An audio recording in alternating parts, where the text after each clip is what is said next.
বসন্তের দিনটা নিয়ে প্রতিটা মেয়ের অনেক অনেক প্ল্যান থাকে। আমিও তার ব্যতিক্রম নই। ফটোগ্রাফার হাজবেন্ড থাকলে কি আর এই দিনগুলোতে ফটোশ্যুট মিস করা যায়? দেখেন কতটা ডেডিকেটেড ভাবে সে ঘাড়ের ওপরে উঠে আমার ছবি তুলে দেয়। ছবি সুন্দর না হয়ে যাবে কোথায়? কি সুন্দর করে ফুল দিয়ে দোলনা সাজিয়ে দিয়েছে সে আমার জন্য। আমার বসন্তের লুকটাকে আরো সুন্দর করে তুলতে ক্লিক অ্যান্ড টেক পেজ থেকে আপু এই সুন্দর ডেজি ফুলের হলুদ শাড়িটা আমার জন্য গিফট হিসেবে পাঠিয়ে দেয়।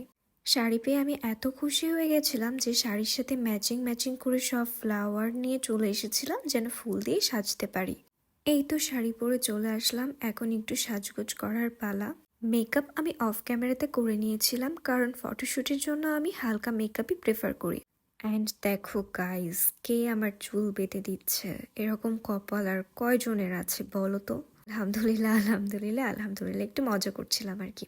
আমি তো ভাবছিলাম কি না কি যে করে দিবে, তারপরে দেখছি উমা ভালোই তো লাগতেছে। দেন এইটা হচ্ছে আমার হেয়ারের ফাইনাল লুক, যেটা আমার হাজবেন্ড করে দিছে। এরপরে ম্যাচিং ম্যাচিং ইয়াররিং পরে নিচ্ছিলাম। তবে আমি যেহেতু অনেকগুলা ফুল দিয়ে সাজবো এই জন্য আমি কানের কোনো ফুল ইউজ করিনি, কানের দুলি পরেছিলাম।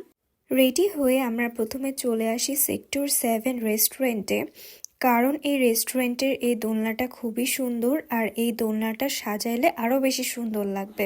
এইবার দেখেন দোলনার ফাইনাল লুকটা কেমন এসেছে। একটা করে ছবি তুলি আর চেক করি যে ঠিক আছে কিনা, পারফেক্ট লাগছে কিনা আমার কাছে।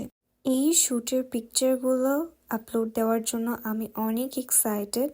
সেক্টর 7-এর দোলনার এই শ্যুটটা নেওয়ার পরে আমরা চলে যাচ্ছিলাম চিড়িয়াখানার দিকে। চিড়িয়াখানায় এসে এই অবস্থা দেখার জন্য মোটেও প্রস্তুত ছিলাম না। এত পরিমাণে ভিড় যে লাইন ধরে টিকিট কাটছে, আমরা তো ভাবছিলাম লাইট ডাউন হয়ে যাবে, শ্যুট করতে হয়তো বা পারবো না। কিন্তু রিফাত কোন চিপাচাপার মধ্যে যেয়ে টিকিট কেটে আমাদেরকে ভেতরে ঢুকাই দিছে। চিড়িয়াখানায় মেইনলি আসা হয়েছিল আমাদের এই জায়গাটার জন্য। এখানে এত সুন্দর সুন্দর ফুলের গাছ আছে আর এখানে ছবি ভিডিও এত সুন্দর হয়। এই ভিডিওটা এখানেই শেষ করছি, দেখা হবে আবার অন্য কোনো ভিডিওতে। আল্লাহ হাফিজ।